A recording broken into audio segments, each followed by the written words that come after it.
Okay, it should say I am live. Am I live here?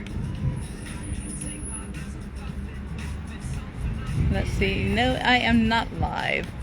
Why am I not live? Let's see what this is saying. I'm sorry. I am not a computer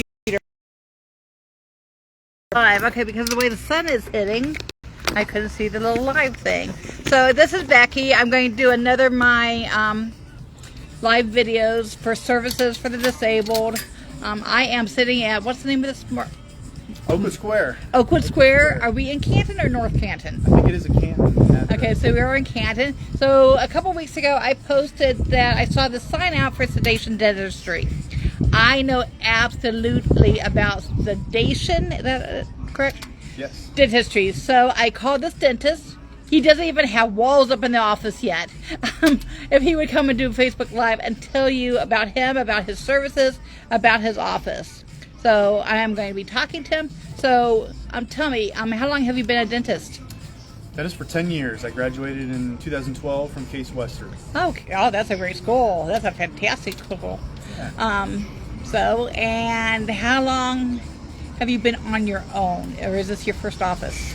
So this is the first office that I've opened up. First office where I'll be the only guy. I've worked on my own for a long time. I was in the military for a while out of school. What service? What branch? I served in the Air Force for 5 years. Did they help pay for your medical school? They did. That's always nice to hear. Thank you for serving. Well, thank you. I owed them a certain amount of time. They shipped me out to New Mexico, middle of nowhere. Wow. So I was there for 4 years. I spent a year in Texas getting some training. Did you get to see the balloon affairs and stuff they had out there? I missed the balloon festival. Oh, man, I always wanted to go see that. That's on my bucket list to go see. It was one thing I missed, but Okay. saw a bunch of tumbleweeds out there. I can imagine. A lot of desert and lots of cacti, right? So, Are you going to be the only dentist in your office, or will you have somebody else working in there with you? yes, I'll be the only dentist in the office. Okay, so one of the big things we as parents of disabled like to see is consistency of care. And when we go to these big, I'm going to say commercial, don't know whatever else to call them, dentist places, there's a big turnover of dentists. So you might go 1 week and say, oh, you need a filling, and when you go back to have that filling done, it's a whole other dentist. So we do like to see a consistency of care. So that's why I asked how many dentists would be in your office. Now I'm assuming you're going to have technicians and stuff, and they're helping you clean teeth, correct? Right. Yes.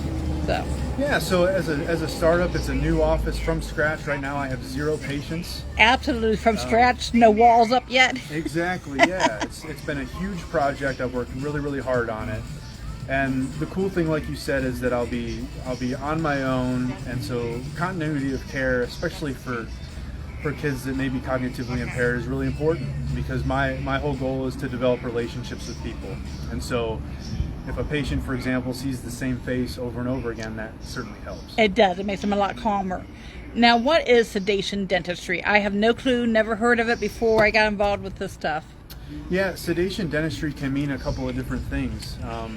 It could mean that we're hooking you up to the nitrous oxide. And Is that laughing gas? Laughing gas. Does it Yeah. actually make you laugh? Sometimes. Okay. Yeah. I mean, I saw Little Shop of Horrors. Yeah. Okay, where he... Yeah. The nice thing about laughing gas is that you can drive to and from your appointment, so you don't need a ride necessarily.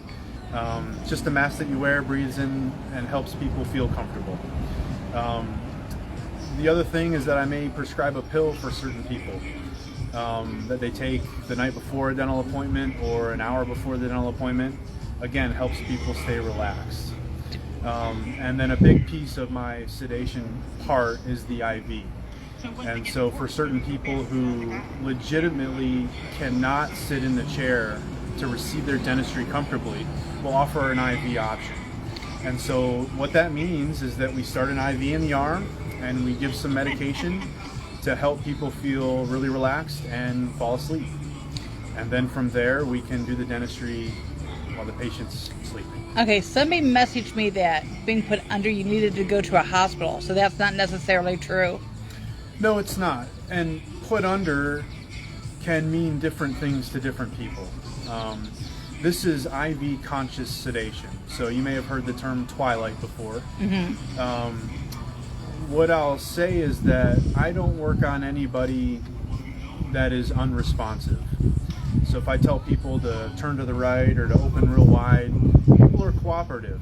You know, at the end of the day, I do need some level of cooperation to get the dentistry done and to do it well. But people who are sedated with an IV, most people don't remember anything from the appointment. Now, and most people fall asleep. Okay, now do you allow the parents back there if they need to be back there? Or do you allow the parents back there till they fall asleep and then ask them to leave? Yeah. Is that how it works? We are happy to accommodate escorts and parents and people who bring patients in. No problem having them back while we get organized, while we get set up, and while we're starting the IV. And then through the procedure, we typically ask people to go grab a coffee or wait in the waiting room, so that we can focus on what's most important, the patient and patient management, and doing excellent dentistry.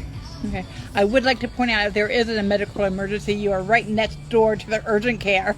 Yeah, well, and the other thing is that I'm highly trained, and my staff is highly trained. And we have a lot of safeguards in the office. We have a lot of medications and tools and equipment that we use in case we get into an issue or have a problem. But with the IV, I can tailor the drugs in real time to how my patient's reacting. And so I point to the fact that, again, I don't treat people that are unresponsive to me and that are not showing a good set of vital signs on the monitors. Okay, so let's go to the bottom line, the financing, the money. Now, you do not take Medicaid, or do you take Medicaid? So I do not take Medicaid.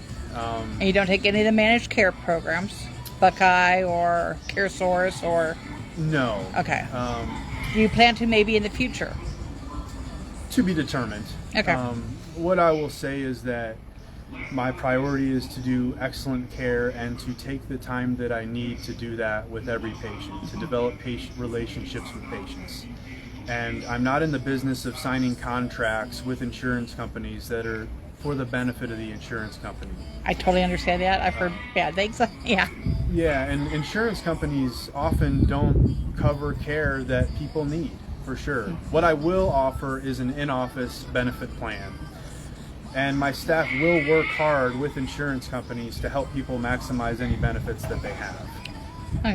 But we're not going to be in network. We're not going to sign contracts with insurance companies. Now, if I know I'm going to have like an implant or something that's costly, okay, I'm throwing this out of nowhere, and it's scheduled in October, and this is June or July, and you're booked solid, you can't get me in for several months, okay, just randomly, okay, can I prepay my appointment? Can I make like weekly payments and go ahead and prepay my appointment? Because I know it's going to be a bridge, it's going to be this, or it's going to be an implant. Yeah, for sure. We'll have options set up for people. We will work really hard to meet people where they're at and to provide payment plans to help people get the dentistry that they need and that they want. Okay. Sure. And your name is? My name is Nate Minter. This is Minter Dentistry, Family and Sedation Care. I care about people, and I really want to partner with people to help them get the dentistry that they need comfortably. And dentistry is so important because you can get an infection that can actually go into your brain and into other parts of your body. I learned that. So abscesses Yeah, sometimes dental infections lead to serious problems. And that can also go into your heart. True? Yes? No? Everything is interconnected. Okay. And having a healthy mouth is a huge factor in having a healthy life and a healthy body. And why did you choose dentistry? So it's kind of a funny story, but I had some dental problems growing up. I actually lost a front tooth while I was in high school, and that's embarrassing. Got made fun of. Oh yeah. I had to go through school without a front tooth, and when the rubber met the road, I really appreciated the care that my dentist gave me, and it kind of inspired me to want to show up for people as well. Do you happen to have a business card on you? You know what? I had one yesterday and I gave it out, and I don't have one, but I will get it to you, Becky. Okay, and I will post it on all the sites. So I'm going to end this here, and I will upload this later. It will be on YouTube, and I will post it on the Ohio Independent Provider List, the Shared Living Provider List, the Special Needs Family page, and my own personal page, of course, it will be on. So thank you very much. Thanks so much, Becky. You're welcome. Thank you.